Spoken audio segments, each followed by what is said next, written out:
كي ندعو إلى الله لننشر الخير في الكون الذي حار ونرسل العطر من روض الهدى الزاهي. اسی طرح جو لوگ دین کے اوپر جان مال اور وقت لگاتے ہیں ان کے دل میں دین کی عزت آ جاتی ہے، محبت آ جاتی ہے، قدر آ جاتی ہے. آج کے مرد لوگ بزنس پر اپنا وقت لگاتے ہیں، مال لگاتے ہیں، تو ان کو بزنس سے کتنی محبت ہوتی ہے. تو یہ ذہن میں رکھیں کہ جتنا ایک دوسرے کے لیے وقت دیں گے، قربانی دیں گے، ایک دوسرے کا خیال رکھیں گے، ایفرٹس کریں گے، اتنا یہ شادی کا رشتہ مضبوط ہوگا اور یہ محبت گہری سے زیادہ اور گہری ہوتی چلی جائے گی. تو میاں بیوی ایک دوسرے کو اون کریں. جہاں ایک دوسرے کی خاطر قربانیاں نہیں ہوتی وہاں تعلق کمزور ہوتا ہے. چنانچہ ایک واقعہ ہے، ایک لڑکی زینب کی شادی ہوئی اور اس کو ساس ایسی ملی کہ اللہ کی پناہ، چھوٹی چھوٹی بات پہ تنقید کرنے والی، سمجھانے والی، بتانے والی.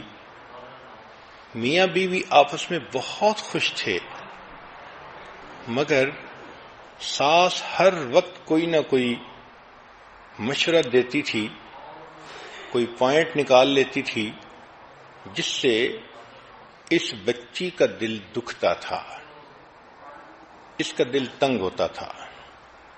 چنانچہ 1 سال اس نے جب گزارا تو اس نتیجے پر یہ پہنچی کہ اس ساس کی موجودگی میں میری زندگی کبھی خوش نہیں گزر سکتی. تو اس کے دل میں ایک نفرت آ گئی، دشمنی آ گئی، عناد آ گیا. یہ ایک آنکھ اپنی ساس کو نہیں دیکھنا چاہتی تھی. اس کا دل چاہتا تھا زمین پھٹے اور یہ بوڑھی عورت اندر اتر جائے، میری جان چھوٹ جائے اس سے. ایک دن یہ بیمار تھی تو حکیم کے پاس گئی دوائی لینے کے لیے. تو وہاں اس کے دل میں شیطان نے یہ بات ڈالی کہ کیوں نہ حکیم صاحب سے میں کوئی ایسی دوائی لے لوں کہ جس کی وجہ سے میری ساس مر ہی جائے، میری جان چھوٹ جائے. چنانچہ اس نے رو دھو کر حکیم کو بتایا، میں بہت دکھی ہوں، میں بہت پریشان ہوں، آپ میری ہیلپ کریں، مجھے کوئی دوائی ایسی دیں جو میں ساس کو کھلاؤں اور میری جان چھوٹ جائے.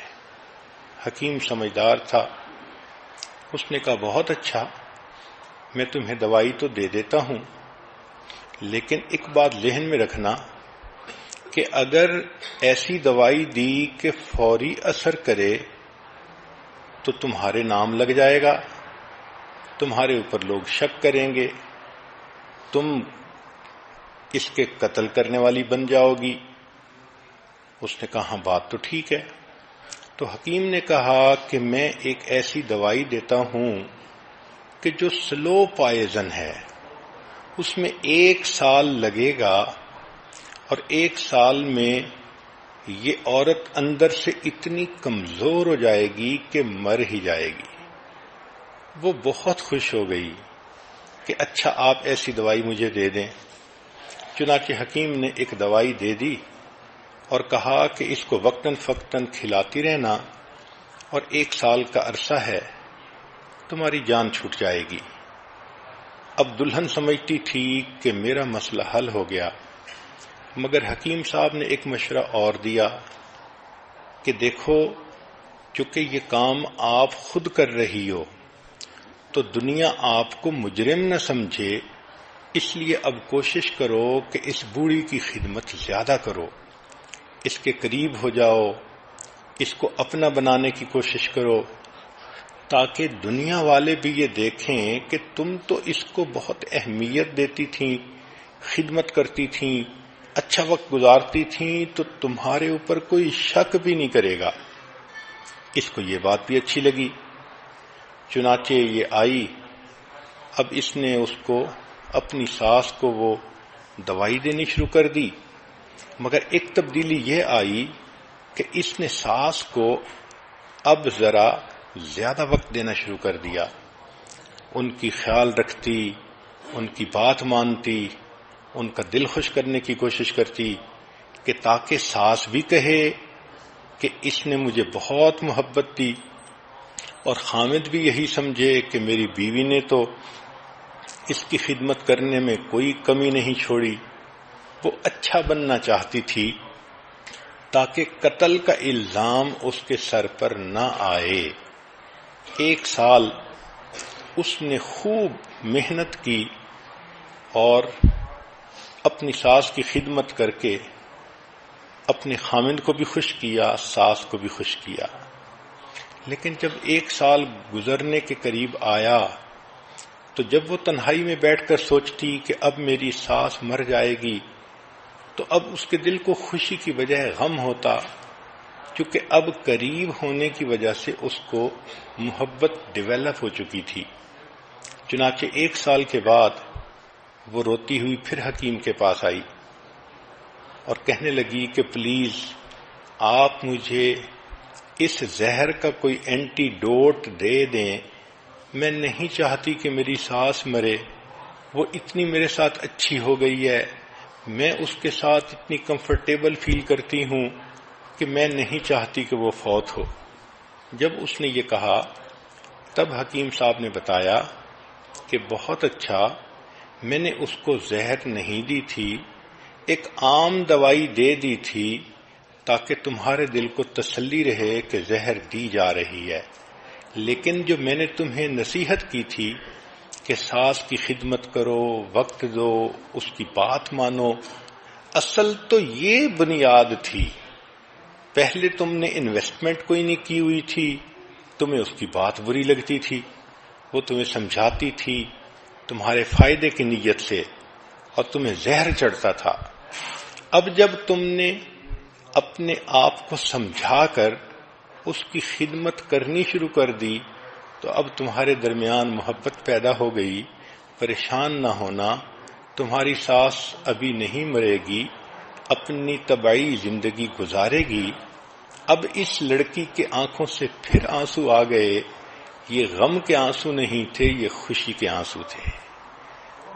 تو سوچئے کہ عورت اگر تھوڑا سا اپنے دل کو صبر دے اور پھر خدمت کرے، محبتیں تقسیم کرے تو حالات خود بخود ٹھیک ہو جاتے ہیں، جو مخالف ہوتے ہیں وہ بھی موافق ہو جاتے ہیں۔ ساس پہلے بھی اچھا چاہتی تھی، سمجھاتی تھی، لیکن یہ سینسٹیو بہت ہو گئی تھی، بات نہیں سننا چاہتی تھی۔ اب جب اس نے اس کی بات سنی شروع کر دی تو ساس بھی بیٹیوں کی طرح اس سے محبت کرنے لگ گئی۔ چنانچہ اس لڑکی اور اس کی ساس کے درمیان محبت مثالی محبت بن گئی۔ اللہ اکبر کبیرہ۔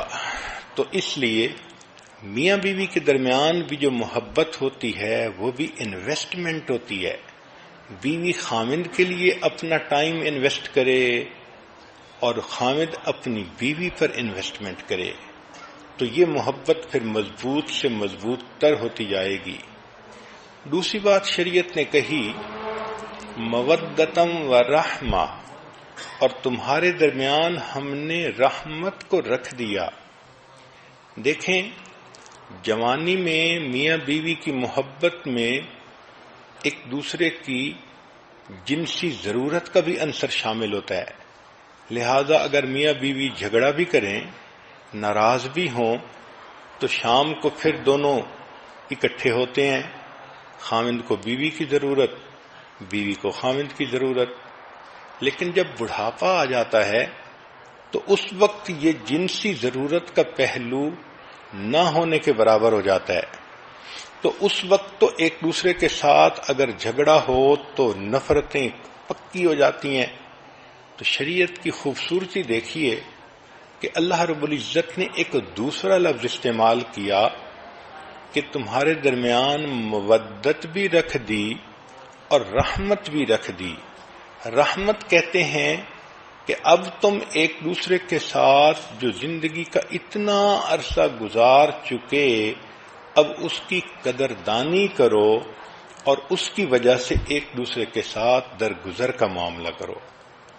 تو رحمہ is to give without asking to return, اس کو رحمت کہتے ہیں۔ یعنی جو آپ اپنی جوانی میں ایک دوسرے کے لیے انویسٹمنٹ کر چکے ہیں اس کو آنر کریں، اس کا احساس کریں۔ خامد یہ سوچے جب یہ میرے پاس آئی تھی، چھوٹی عمر تھی، خوبصورت تھی، اب اتنے بچوں کی ماں بن گئی، اب اس کی وہ صحت نہ رہی، وہ خوبصورتی نہ رہی، اس نے تو اپنی لائف ہی انویسٹ کر دی، تو اس کی قدر ہونی چاہیے۔ بیوی بھی سوچے کہ میرے خامن نے مجھے سایہ دیا، مجھے گھر دیا، مجھے عزت دی، یہ میرے اتنے بچوں کا باپ ہے، اب اگر یہ بڑھاپے میں ذرا سینسٹیو طبیعت کا مالک بن بھی گیا ہے تو کوئی بات نہیں، مجھے برداشت کرنا چاہیے۔ تو رحمت کا لفظ، سبحان اللہ، ایک دوسرے کی قدردانی کرنا اور گزرے ہوئے وقت کا لحاظ کرنا۔ في كل سماء والحق يسود الله الله الله أكبر الله الله الله أكبر لا إله